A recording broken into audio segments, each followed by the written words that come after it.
if you are not programmed. If we are not programmed right, impossible. If you are not programmed, in common language, brainwashed. You have to be brainwashed with that type of data material. Otherwise, impossible for you to do that type of justice.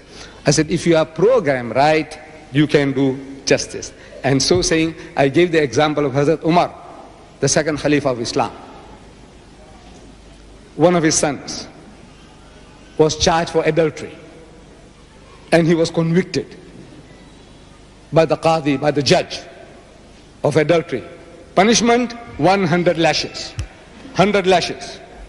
So he's being taken outside Medina, laid in the sand, and the official whipper is given the whip. He says, go ahead and execute judgment.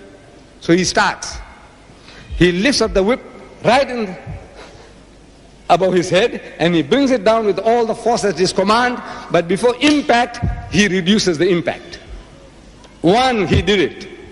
Two, it's touching the young man, but not as hard as you would have done to somebody else's son. This is Umar's son. Three, Hazrat Umar, radiallahu anhu, he sees what's going on, the fast. So he goes and snatches the whip out of his hand. He said, look, I'll show you how it's done. 4, 5, 6. Before he can reach 100, the young man dies. He expires.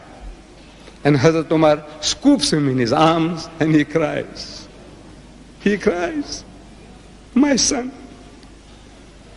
This is what he owed to his child.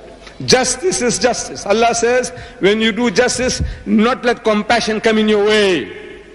Allah says that because you know your tendency to do injustice. No, don't let compassion come in your way when you're executing justice.